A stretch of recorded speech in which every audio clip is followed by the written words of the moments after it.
do it like this as well.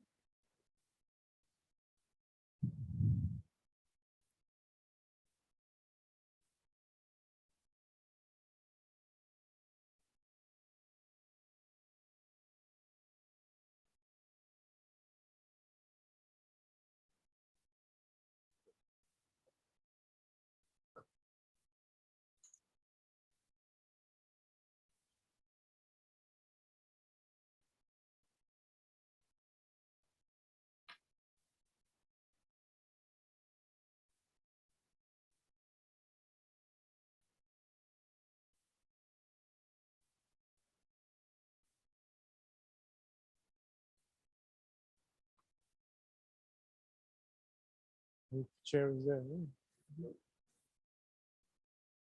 Oh, different Thomas. Okay. So it's a different Thomas.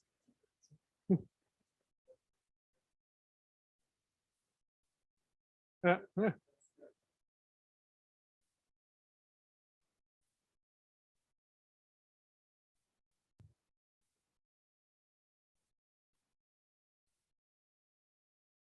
Okay, so thank you very much. So I also thank the organizers for inviting me here. I'm from a slightly different background, so I don't know so much about quantum chemistry, which makes the conference interesting for me to follow, but you will also see the content is maybe slightly different than the other talks.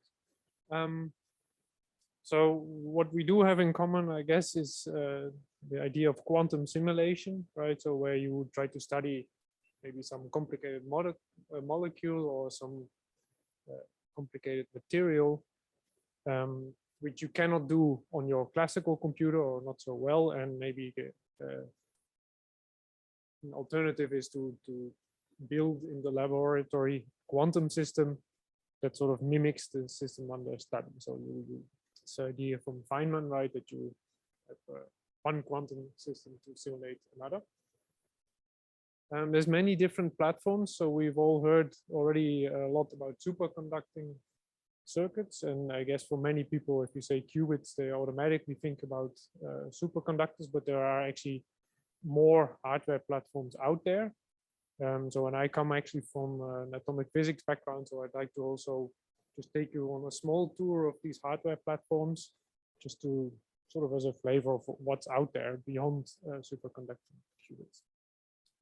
So that brings me to the outline of my talk. So I first spent some time on hardware, then on some VQE that we did with trapped ions in Innsbruck. And then there will be some machine learning also to stick a bit more to the topic of the conference. So I'll start with the quantum hardware. So maybe the first platform that people built for quantum simulation, so for studying lattice models, is made from optical lattices. So where you have two counter-propagating laser beams, they create a sinusoidal trap in which you can trap single atoms. And these atoms, they can hop around. And you can actually put fermions in this lattice. So you really have here like fermions moving around in a lattice. This mimics electrons in a solid. So you have Hubbard models. And what's also very nice about this platform is that these distances here, which you can trap your particles, are half a micron, which means that you actually, this is close to optical wavelength. So it means you can actually see them. And this led to the invention of the quantum gas microscope. So where people can actually have here hundreds of particles and you can actually look at them. So you can really see them in their lattice sitting there and take direct photos of the quantum system. And as I said, these atoms can be fermions, and they directly implement the Fermi-Hubbard model, which is a sort of minimal model for super conductivity with some low temperature physics. It's sort of very hard to study classically, and people hope to see this now in the lab and really sort of explore this phase. And there's tons of papers. There's actually an old slide, I guess, this the diarrhea of science and nature paper is just been continuing for the past 5 years. people really have here now hundreds of particles and really are in a regime where it's very difficult to actually compute on your classical computer still what's going on. It's a very interesting direction. And I explicitly put this here now because everybody always says, oh, quantum chemistry, you have to encode your fermions into qubits with Jordan-Wigner or other mappings. But here you actually have real fermions directly, right? So you don't have this mapping overhead. So it's a sort of alternative way to think about it. These are mostly lattice systems. So for quantum chemistry, I don't know, you have to maybe do some more work, but just wanted to sort of flash this here as a bit of entertainment. So that was the first platform, was fermions in the lattice. Now, if you want to make spin models, so these atoms typically also have internal structure. So in principle, you could also make spin models, but now you have a problem. These are ground state atoms. They are separated by this half a micron distance. So basically, they don't interact at all. So the way to get interactions in this system is that the particles have to sort of hop on the lattice side, interact, and then hop back. This is a perturbative process, and you also sort of want to have one particle per side, and you want to trap them, so you want to make this barrier strong. So you sort of at the same time as when you're making a clean spin system, you're also inhibiting the interactions. And the result is that these particles in these lattices, they interact at energy scales of a hertz or something. So the system is very, very slow, basically. So one solution could be to excite these atoms to a very high lying Rydberg state. So you take the electron and you put it in a very large orbit. This creates an enormous dipole moment. And these particles can interact directly across lattice sites at megahertz strength. So you really get 6 orders of magnitude in interaction strength by doing this. And so one early proposal for this kind of Rydberg system was actually coming from Innsbruck also before my time. And that is, if you now have a chain of atoms here and I maybe excite one to the Rydberg state and do this sort of with megahertz coupling strength with lasers, then this actually shifts all the neighboring energy levels because of this interaction. That means if I now want to do something on the second particle here, it becomes conditional on whether this particle was up or not, right? You can really block excitation here. So you can sort of already see that this would make you can make gates with this. Now in recent years, people are now making tweezers, so optical tweezers, where they can trap these atoms and really rearrange them and make all kinds of geometries, exciting to the Rydberg state, and then you realize a direct implementation of so they always say long range Ising model, but more means large range, so particles can talk across lattice sites, but in principle the tail is usually 1/R6 or 1/R3, so it's formally it's shorter. Yeah, what I further wanted to point out here is that this is also Rydberg platforms also go at sort of megahertz to gigahertz interaction strength. So it's sort of the fundamental time scale or fundamental speed of the platform at which you can do things there. Yeah, so there's also with these tweezers, people can make arbitrary geometry. So this is the result from nearby here. I think from Brouwer, they even made an Eiffel Tower with their atoms. So result.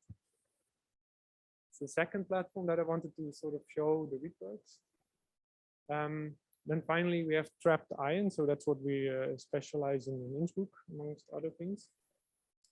So I will tell a little bit how this platform works and then also show a bit of the properties.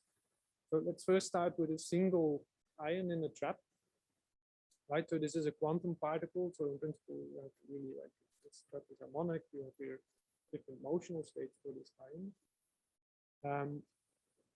And also this is a multi-electron atom. So there's still, even though it's ionized, there's still internal electronic structure, and in principle you can find qubits there in the electronic levels.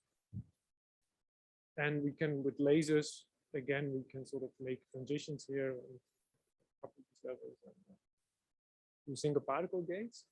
But this laser also if this atom absorbs a photon, actually it also gets a little momentum kick. So that means I'm coupling not only the internal levels, but I can also make transitions here of the motional state. Right, so rather than just a single qubit here, I actually have to write here a tensor space for this whole ladder of states where I have ground and excited state, and also the degree of freedom of the motion. Here. And then with this, you can actually now start playing some tricks. I mean, these energy scales here are again addressable by lasers, so they're in the right frequency range to really isolate them and address very specific transitions.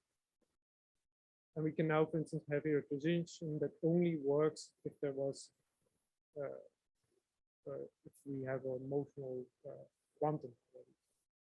Or if we don't have it, then this laser does nothing. So we can sort of now use this if we have many ions in order to make gates between arbitrary particles. So if we have many ions in the trap, it's not, or then sort of the right degree of freedom is now the center of mass motion, right? So these ions, they all have a Coulomb interaction, which sort of makes this like a rigid chain. So it's much more expensive to move a single atom bit out of this formation. It's much easier or cheaper energetically just to move the whole thing. So that's the lowest degree, or the lowest energy degree of freedom is this. So in this picture where we had the single ion, we now have basically, this is now the center of mass motion, and we can make now transitions for this collective mode of the ions. And also all the energies and the trapping strengths, they kind of work out that you have micrometer separations between the particles. So again, that means you can address them optically. So you can focus a laser down onto a single ion, and we can make this a proposal how you can now make gates of this. So let's have a look. Now we start, for instance, in the situation that this ion here is in the excited state, and there's no motional quantum. We can now send in a laser, bring this atom down from excited to the ground state, and we add one quantum of motion. And now we can look at another ion further down the chain, which was in the ground state, but there is now this one quantum of motion. And now we can, for instance, drive a different transition with a laser, do something to the ion, let it pick up a phase. And we see now we have here sort of, at ion was in the ground state, we add a phase, and if it was in the excited state, this transition is not resonant. We can now go back to the first ion, restore it to the original excited state it was in, and taking away the motional quantum. And then you see that we sort of made this happen. So the first ion, we did nothing to it, but the second ion, we gave a phase if it was in the ground state. Now, if the first ion was in the ground state, we can repeat the whole sequence. But then we saw actually that this first laser pulse doesn't do anything. It doesn't add the motional quantum. So this second ion doesn't have the motional quantum available. So this pulse does nothing. So basically nothing happens. So in total, we get the following truth table. So you get really between an arbitrary pair of ions that you can address with the laser, you can really make a conditional phase gate. So you can really make a conditional phase shift only if the first ion is in. The much better schemes were proposed later and are used these days, the so-called Holmes-Sorensen gate, but the principle is sort of the same, where this entanglement is always communicated via collective modes from the ions. An interesting sort of follow-up result is also that if you illuminate all the ions at once, and also you sort of don't only excite the center of mass motion, but you also try to excite higher orders, then actually you can sort of, this was a lot of work in PowerPoint to make this, but so by doing this, you can actually go through the math, and you actually see that you sort of get exactly a long-range flip-flop between the ions. So this is sort of like a different way you can operate the ions, where you can really make, again, sort of an Ising-like model with some power law interactions in there. Yes, okay, so it realizes a quantum simulation of long-range Ising model. In this case, this alpha is sort of between 0.5 and 3, so it can be truly long-range actually. Okay, so current state of the art, these are just numbers I know from Innsbruck code. There was also somebody from Continuum yesterday. You might agree or disagree with these numbers, but just to give you some impression. So typically, I would say we can have between 10 and 50 ions in a trap with some quite nice fidelities. But still, I mean, for the gates, still, yeah, it's not maybe the number of nines that you want. The most important thing here is sort of scalability, or I guess that's the current bottleneck, is that in a linear trap, so the example that I showed, you can have sort of 50 ions in there. But if you want to have more, you need to actually have more traps and then either connect them, or you maybe have to shuttle ions around. I think that's what we're doing at Continuum, right? So these qubits you can really pick up and move around, right? So rather than doing a swap gate at the state, you can actually just shuttle the ions around. And also importantly is sort of the speed here. So the ions, I would say the interactions go sort of at kilohertz, and the single particle gates go at megahertz. So this sort of gives you again basic or bare repetition rate that you could achieve with this platform. So that concludes my tour of the platforms a little bit, just maybe summarizing here. What I like here is the speed, right? So for the ions, I would say it's sort of a kilohertz. For Rydbergs, this can be megahertz or gigahertz. Hubbard models, although they're very interesting and they're directly fermions, they are kind of a bit slower maybe. But really, you can have hundreds of particles these days. And the superconductors could go also, I think, in principle at gigahertz.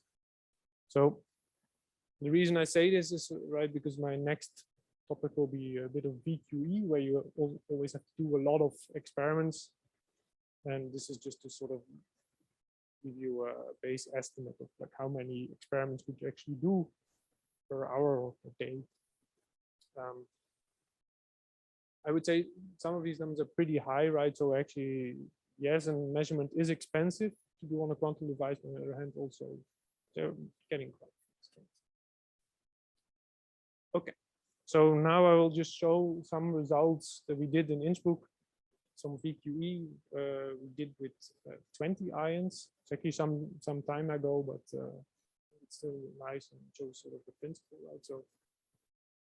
So far I talked about quantum simulation more in an analog fashion, right? So you really try to build in the lab exactly the model you try to study. Right? But very often this is not possible. So another way to do it is to do digital quantum simulation, where you do a trotterized time evolution at the cost of very many gates. And now this VQE idea came along a few years ago, right, where you say, let's take this sort of trotterized idea, but just take a few steps, but make them much bigger, right? Do much bigger operations here. So that's an idea actually that came from quantum chemistry. But we applied it more to lattice models. So what I like about this variational or quantum simulation of VQE is really like, or how I always explain it, is that you have like, on the one hand, you have a target, which is more generally, it's just some spin Hamiltonian, right? It's a sum of Pauli strings. And on the other hand, you have your quantum resource. And this can be either a quantum computer or a quantum simulator like we have. And these things do not have to be the same, right? Which is quite nice. So in Innsbruck, we sort of make circuits with this ion traps, running them in this quantum simulation mode. So we sort of make sort of quasi circuits, and not universal or anything, but where we first let the ions interact. So we entangle everything. Then we can do some single particle rotations, and do longer again, entangling single particle rotations, etc. And this way we build up our variational state here. So the parameters are really the durations of the entangling steps and the rotation angles of the single particles. Okay, so that's our quantum resource here. Okay, and then the classical computer obviously is coming along and it tries to connect this in the usual variational loop that we've seen already this week a few times, so I won't spend too much time on it. Right, so the goal is now to prepare the ground state of some target Hamiltonian by minimizing this expectation value. This target Hamiltonian is this general sum of Pauli terms. The classical computer sends parameters to the experiment that prepare a variational state. The experiment executes the circuit that I showed before, and then sends the measurement back to the classical computer. And the nice thing is here that you can really take now one term at a time. So let's take some crazy example, right? So I have a long Pauli string. And then the idea is that you sort of measure each of these terms here individually. So I first want to find out what's the expectation value of this Pauli string. I can take in now snapshots, like really pictures in this basis. Collect a lot of data. And use now that we have this pretty high repetition rate. So this runs at kilohertz, so you can do thousands of experiments in a short time. And then we collect all the expectation values together. So I went through this very fast, but I think it's okay. Right? So we've seen PQE now a few times already. Right. So just to summarize, right? So we have here our ion trap running a quasi circuit, let's say, producing expectation values of the Hamiltonian. And this Hamiltonian, you don't have to build it in the lab. Like with this analog quantum simulation, we really try to make a Hamiltonian, but now the Hamiltonian just exists basically as a measurement recipe. It just tells you what you should measure, but still allows you to actually prepare in the lab a low energy state of the model start. And it's also sort of has some built-in robustness. So you don't have to fully understand what your device is doing, just as long as it can do it consistently. It will sort of optimize and prepare the best possible state in your lab. Okay, so we did this some years ago, actually already in Innsbruck with 20 ions for a model from high energy physics, Lattice Schwinger model. Right, so here you have a universe that I discretized in sites, and on each site they can live either a positron or an electron. So there's a funny encoding that on all of the odd sites, spin up means there's no particle, spin down means there's a positron. All the even sides, spin up means there's an electron, spin down means there's no particle. So, right, so you can sort of map your systems now onto some occupations of electrons and positrons. And the Hamiltonian that you have there is the following. So I'll just flash it here very briefly. This first term here is, for instance, a flip-flop term. So if I now look what happens if I apply a flip-flop here, then you see that you actually go from creating or annihilating an electron-positron at two sites. Then there's just a mass term, so just the energy associated with having a particle or not. It's like the rest mass. This -1 here because of this staggered encoding. And there's also something that accounts for that these are charged particles, so they have fields, so they interact. So this is a complicated matrix, and this is the difficult part. Like if you would want to do analog quantum simulation of this model, that's very hard to build in the lab. So that's why the variation is to the rescue. Okay, so now we take our circuits here and we just try to see, can we now prepare low energy states of this Schwinger model in the lab. This is a picture of the lab. Here our quantum simulator. So we did this with 20 ions, but these days actually there's already 51 qubits. So it's actually a picture from the lab not too long ago, 50 qubits. And just to give you an idea of like the quality of the experiment, right? So it's a quantum simulation, so we don't have gate fidelity or anything, but we can, in this variational loop, we can sort of measure the energy and simulate the energy. For 20 particles, you can still do this quite easily. And then we see that 59% of the data points falls in the error band here. So just to give you a feeling, right? So if everything was statistically correct, if the experiment is behaving exactly as we expected, as the theory, then this number would be 69%. So the standard deviation. It's reasonably good, I would say. Okay, so then we did for these 20 ions, we did VQE with a global optimizer. It's measuring energies as a function of iteration, and because we did a global search, like we search all through the space, that's why there's also very high energy points keep appearing.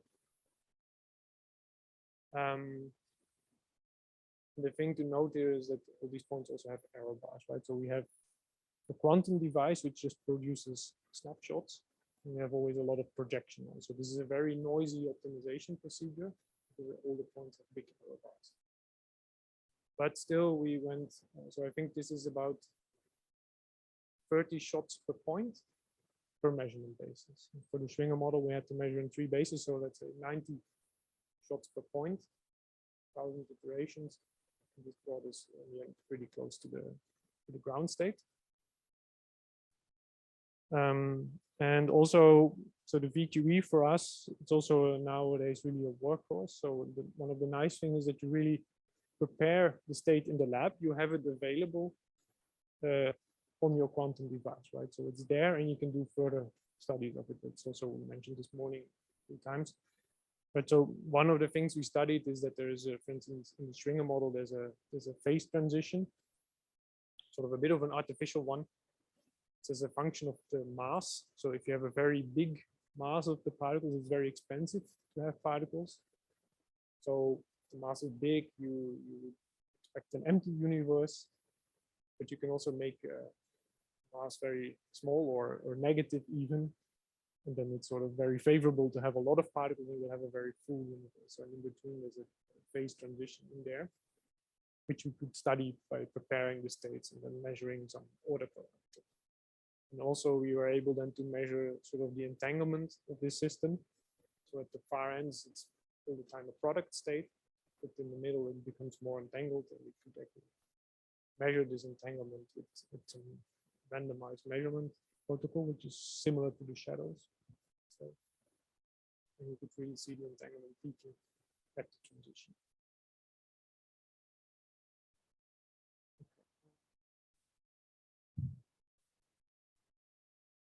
So for 20 particles, we could still simulate the state, and we had about estimated 85% overlap with the true ground state in the system. But we're also able to check actually how good this state was. So I go back here to this original target, right? I said this is a spin Hamiltonian, right? So it's a sum of Pauli terms, where in principle it means I can also just square this thing. It's again a sum of Pauli terms, or even though they get a bit longer, principle is the same. But it means I can also measure the square of the Hamiltonian on the state. And what that means is that we can measure actually the variance of the state, of the variational state under the Schwinger Hamiltonian. So we did that at some different points in the optimization, and you would see that the variance at some point drops below the energy gap to the first excited state. So this variance, if you had an eigenstate, would be 0. And if it's non-zero, it sort of tells you how far away you are from it. And this is all completely theory-free, right? So there's no simulations needed for this. This gap you can get from this subspace expansion, QEON, for this morning. You can also measure on the device itself. So it's completely theory-free. Okay. So that was sort of our history with VQE. Nowadays, we do a lot more. We don't really think about currently about questions of whether this now gives you a quantum advantage or not, or what is the scaling, are there barren plateaus, or all these things, but in reality for us, it just really turned into a very flexible tool for state preparation. So we have these experiments which have just a very constrained Hamiltonian you can implement, but still with VQE you can study a lot of or many more models actually. So for us, it's really currently just the best way of preparing states there. So since it's such an important tool, and since this conference is about machine learning now, I will give a little bit more details about how we do this optimization. Or I will just give some details on one aspect of this. Right, so how the classical computer now optimizes the state of the quantum device. So the main problem here with this variational optimization is actually that this quantum device indeed it produces always projective measurements, right? So there's always these snapshots coming out. So it's very noisy, and you have always very big error bars in your data, right? So let's say if you have a one-dimensional example, then you have always points, but with error bars, and now you have to optimize on this noisy data. So one thing you can do here is make a so-called surrogate model, right? So I'm not going to talk about which algorithm we use to optimize this thing, but I just talk about something that we do to help these algorithms along, and that's how you make a model of this energy landscape, or basically how do you fit these points in a reliable or physically justified way, right? So if I'm able with this noisy data to fit some smooth energy landscape, then you see immediately some advantage, right? This would suggest maybe I should look here next. And also it would help you, for instance, estimating gradients and things like this, right? So making models of this noisy energy landscape is a very useful thing. And so the question is, what kind of model should you fit here, right? So that's where the machine learning comes in. So what we use is so-called kernel methods for machine learning, so Gaussian process regression. So a Gaussian process, basically, this is a definition, right, from a textbook. It's any collection of random variables, any finite number of which have a joint Gaussian distribution. That means that I assume all my points here are Gaussian distributed, but there's also so around some mean function, but there's also covariances between the points. And then my whole landscape is continuous function, sort of like the continuous version of this discrete thing. So there's it's called the Gaussian process. So there's a function which is distributed around the mean with some covariance function, or covariance kernel is what it's called. And it might seem a bit abstract, so I'll just give an example here or develop it a bit.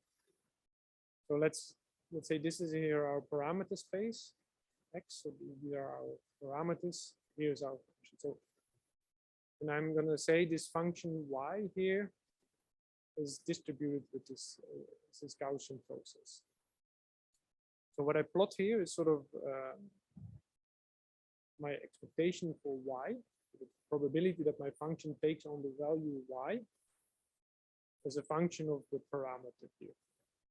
And if I don't have any data, I'm just going to assume it's 0 with some error bars around it that maybe sort of know from theory or something, right? So there's just a gray shaded area where you sort of expect your function to live, but you don't know anything more. And now I take a measurement. Okay, the true function is the green thing, and I take now a measurement. So now, again, it's plotted here, the probability that my function takes on the value Y, given that I've measured at the point x1, that it has the value y1. Right, so and then you see, okay, at this point we know it. So there we are very sure, but as soon as you move away from this point, then the uncertainty grows again until you're very far away where we know nothing anymore. Right, so forgot to mention, so make here an assumption on here in this covariance term. So it's a squared exponential. I will explain in detail. And now we can continue here. Okay, so yeah, this squared exponential has sort of a length scale. It tells you at what distance the points are correlated. So it's distance d. So now I take another measurement. So, and again, I can update here now my probability distribution, right? So probability that my function takes on the value y, given that I measured x1, y1, and at x2, I measured y2. And we can continue like this, take measurements, and we see that our model, the red thing, starts to approximate the green thing much better.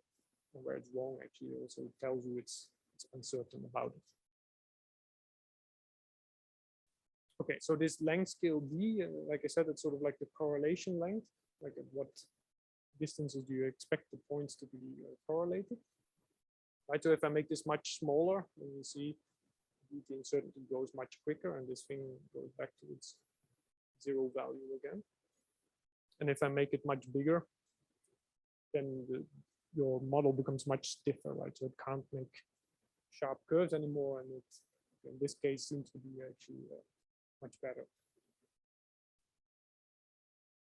And okay, so far I made exact observations before, right, where I really have zero error on my measurement, but in reality, we have a quantum device, we have very uncertain outcomes, so there's always error bars. And these Gaussian processes take this into account very naturally. So if there was an error bar, it includes it very naturally into the model.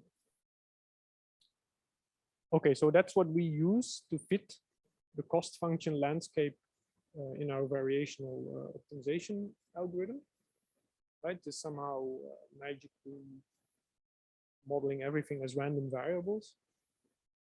So why does this model work, right? So why would you do this? It looks nice, but are there deeper reasons? So there are. We'll take you. This will be a bit more technical, but don't look too closely at the phone. So it's actually called Gaussian process regression. So that is actually from standard data fitting. Actually, let's say our model, so our function, we model it as some linear function. So this x is a vector times some weights. So it's just some hyperplane somewhere. But all our observations come with some noise, and this noise is Gaussian. So it's a zero mean with some standard deviation. This is the information that we get about our true function. We can now compute the likelihood of the data. So the probability that we get a value y, given that I measure at a point x, and given that I have certain weights. We work this out, and you see that again, the likelihood of the data is again some normal distributed something.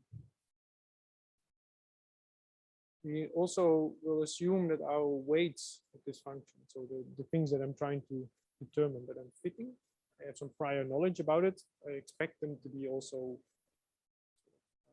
normally distributed. So there is somehow zero mean, but some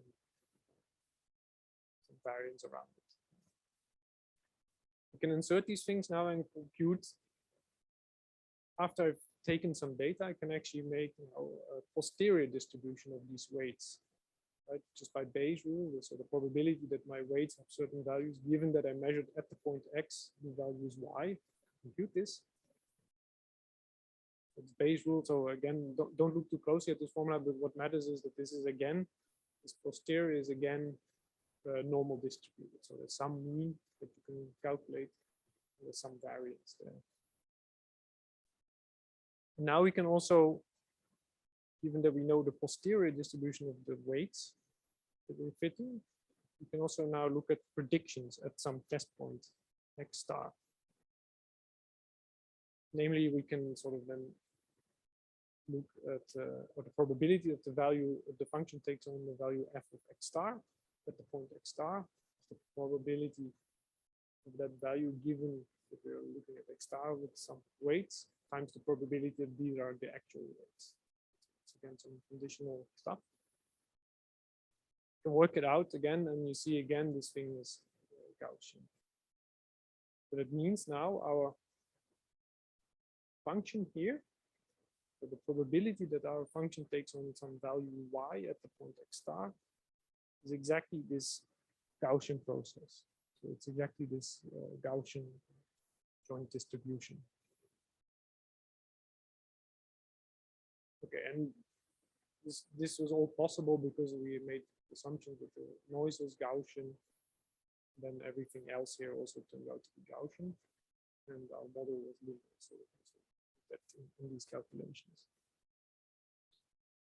Right, so that sort of justifies a bit like if I'm doing regression, then these Gaussian processes sort of arise naturally. Right? So if I have a linear model and Gaussian prior on the weights, then I get a Gaussian process out. Okay, so a linear model is maybe too restricted. So what you can do is actually you can take, rather than just the vector x, you can actually take a vector of basis functions. So I'm fitting with arbitrary basis functions here. In the literature that is a feature map. So I'm fitting now here with some weights times some basis function, like for instance polynomials or something else. It's a linear model. Again, have some Gaussian assumptions, and we can go through all the maths again, and then we see basically that we get again the Gaussian process out with some covariance kernel, it's called. But in this case, okay, it looks slightly different than before. So, but you can calculate it from these basis functions, right? So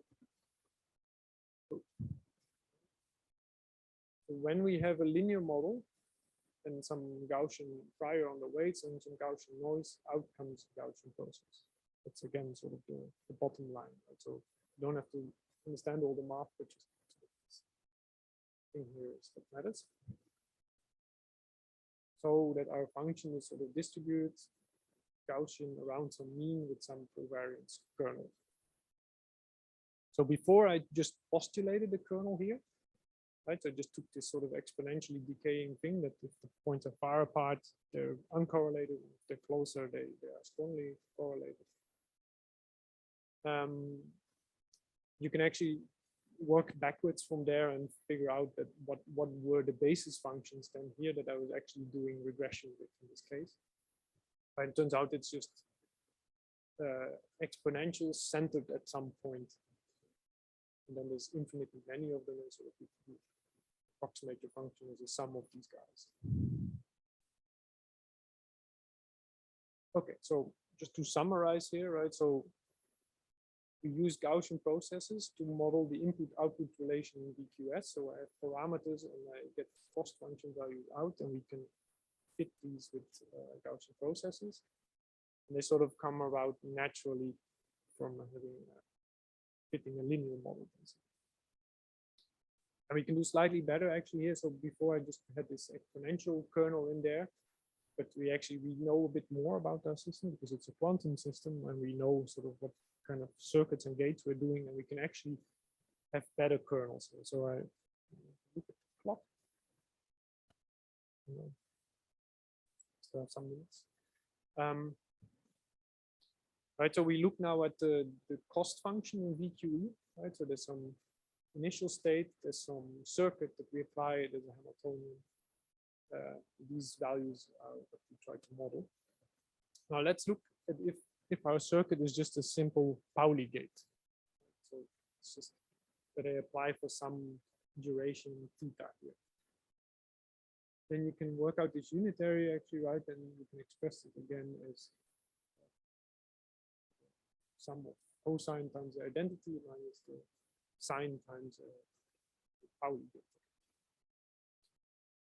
We can plug that into our cost function. We can work this out, right? And then we get basically, we see that our cost function actually becomes trigonometric, right? So regardless of what this Hamiltonian was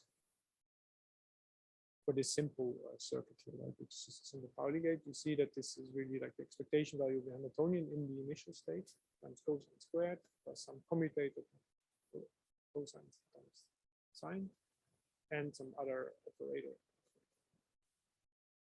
And what matters now is, so this is actually pointed out here, and also out yesterday that Ivan has some paper on this as well.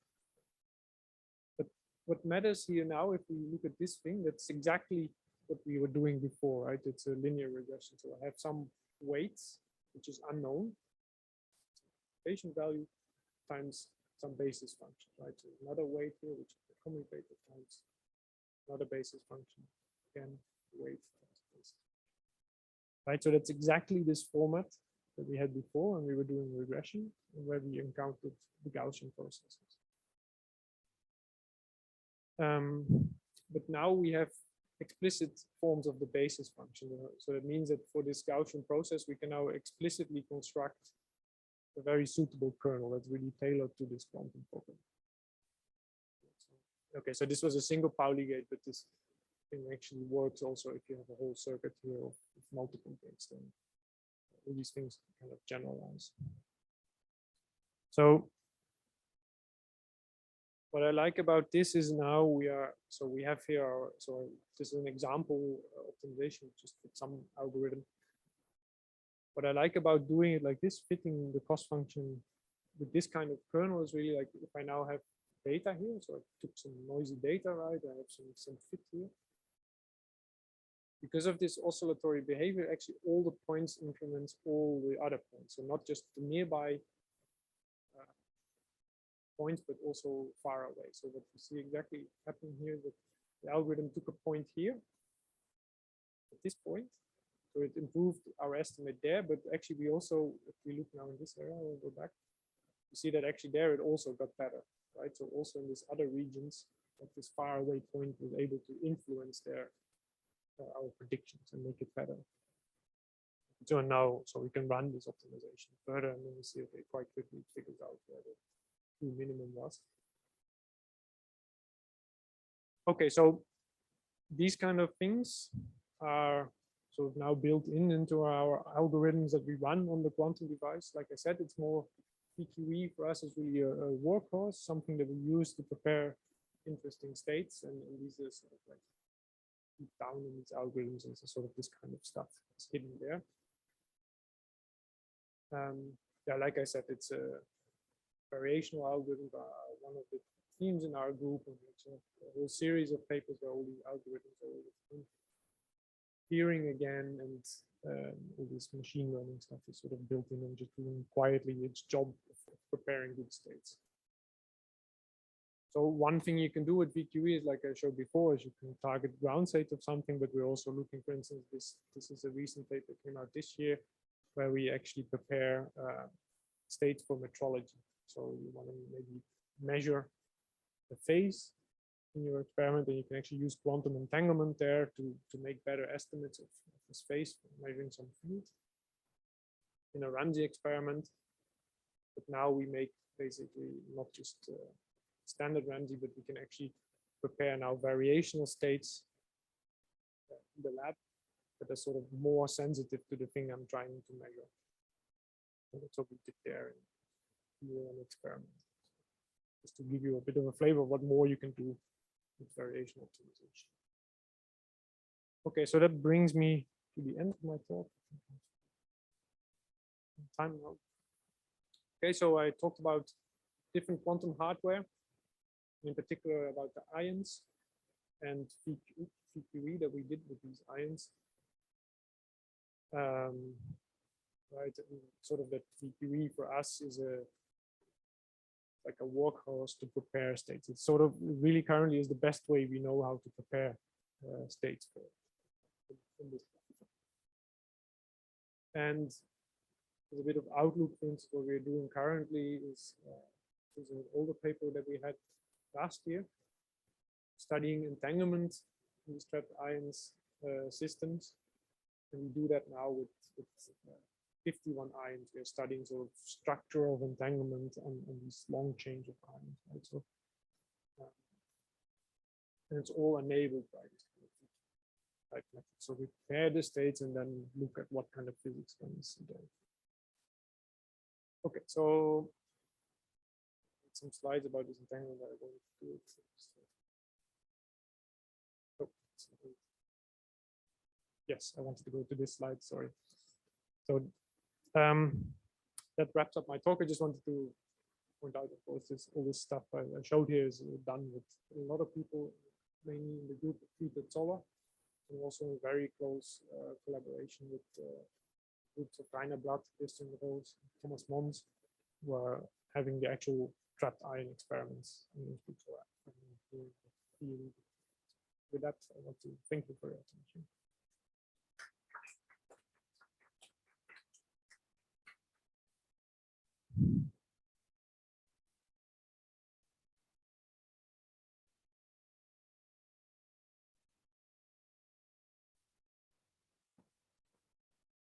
So basically, you are using the Gaussian process to sort of do a regression of the landscape of the cost function and to speed up the optimization. Did you simulate these like in high dimension spaces, like with a lot of parameters? And what is the gain? First of all, how much you can stay with this, and also do you train your Gaussian process also with gradients or only with single points of the cost function? So the gain, yeah, I didn't put a plot there, but in principle you can make sort of like plots of the optimization trajectory, right? So how good is our energy as a function of iteration, and then you find that if you use the Gaussian process to sort of fit your landscape, you can get away with fewer measurements, right? So this will just converge quicker. Didn't manage to put in the plot, but what the exact speed up is, like in terms of scaling analysis, I never really did it. Like it's all very practical, right? So we include Gaussian process and we see it's faster. But like faster by 1 order of magnitude, or yeah, like something like that. And then how do we train it? So in principle, we just use the data points, right, to fill it. I would say the Gaussian process, sort of, they are very suited because in principle they need very little data, I would say. They are simpler than neural network, yeah, for exactly, sure. So it's a better they don't model. need much data to give already good estimates, and also automatically give you or include estimates of the error bars, right? Especially once you get it sort of down to the low points where you have a lot of data concentrated around it, you can make good fits of the energy lens. So we don't use the gradient to train the Gaussian process, but we can use the Gaussian process to sort of predict gradients. That's what we're currently looking at. And at the beginning of the procedure, how do you use your data to train your model? At the beginning of the procedure, how do you choose? Like, do you start the regular optimization maybe, and you train your Gaussian process on that, and then you keep going using? Okay.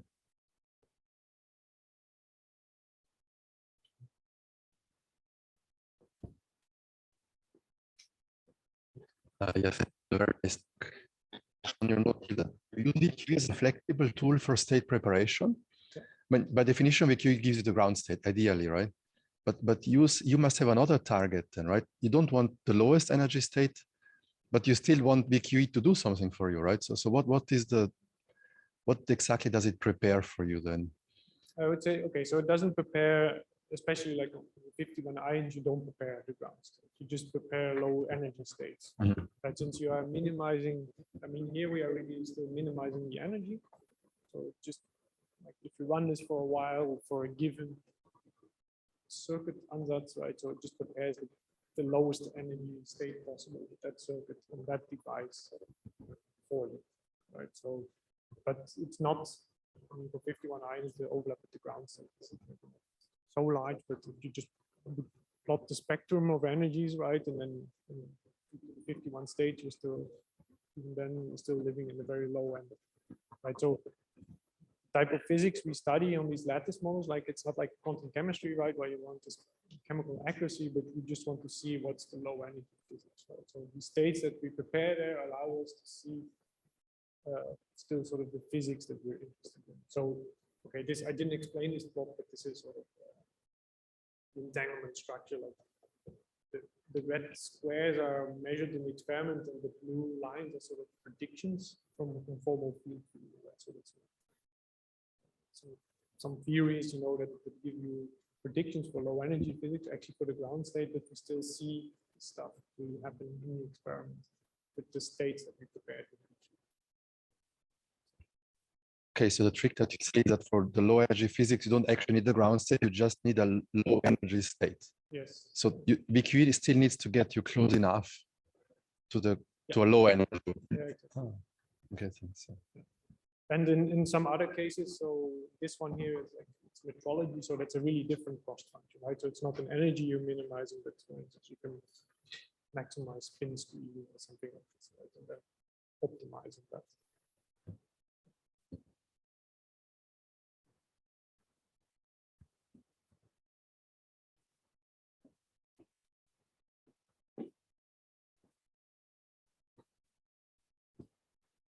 Yeah, a very simple question. What is the lifetime of the ion inside the trap? Just the lifetime in the trap, how long they stay there? Or yes, how long can you keep them? That's a good question. So I think in principle, like in the trap, you can keep them forever, very long. Okay, so let's say many minutes or hours. What happens in practice is that sometimes it's in principle it should be in a vacuum, but it's not pure vacuum, so there's still some stuff flying around. At some point you get a collision with something, and then you can either lose an ion or it's doubly ionized or something like this. And then they have to sort of reload them. But for a typical experiment, right? So when we do this variational optimization where you just you run your circuit, take a single snapshot, I would say these lifetime issues are not relevant at all. Also, the decoherence, just the decay your qubit, right? So T1, T2, for the experiments that we do, we do very many experiments, but each experiment is very short. That is time bar. So, but we included it in the modeling at some point, but it should be nothing to do.